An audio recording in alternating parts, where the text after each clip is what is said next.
Okay, so let me show you some of the advantages of having these as Adobe dynamically linked projects. If I right click on my cloud composition and go to Edit Original, it will actually start Adobe After Effects and take me directly to the cloud background that is used in the project. When you have several different versions, it's especially helpful to edit original so that it goes and finds the project and the composition that you're seeing there on the screen. So if I go to my effect controls here for these clouds, I'm going to make some changes, let's say to the color. So I'm going to change the red balance a little bit, make these a little more purple.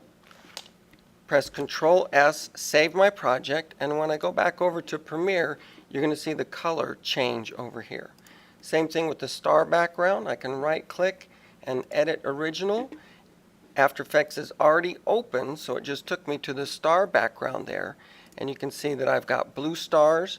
What I can do is maybe change the number and the size, so I'll make these little tiny stars and make them slow down a little bit. And you'll see that change as soon as I save it and go to Premiere, they change right over here. So especially when you've keyframed things such as the speed of the stars, so you can have them going fast and then slower.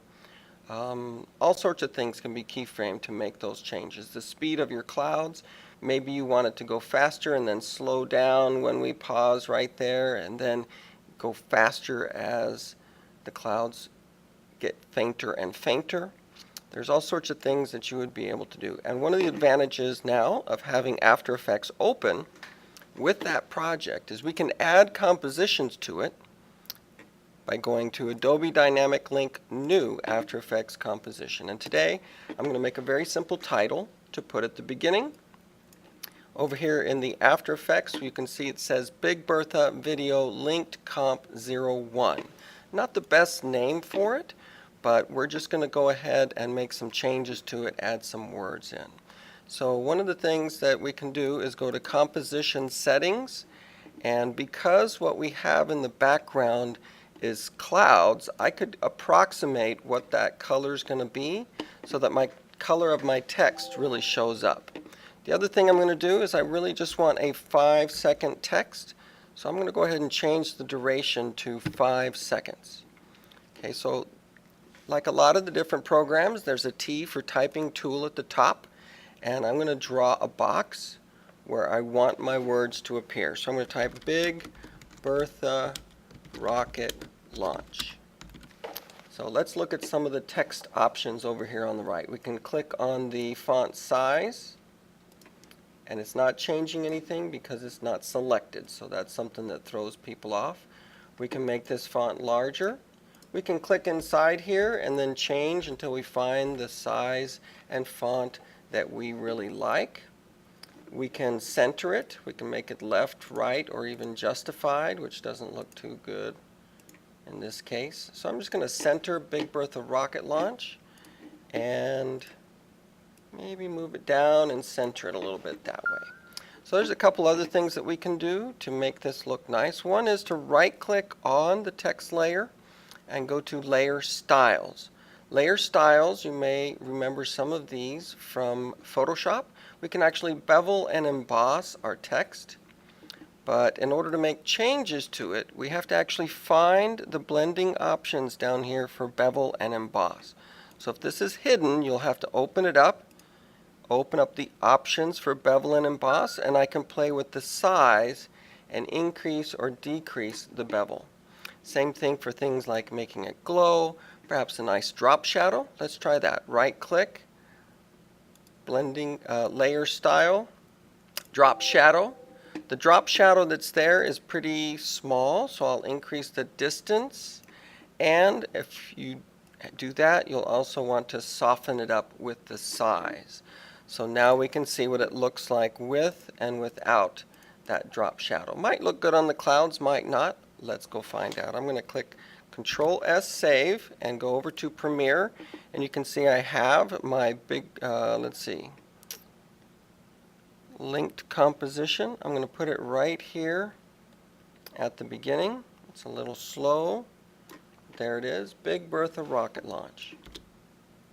So it's just 5 seconds of text. It's not doing anything fancy.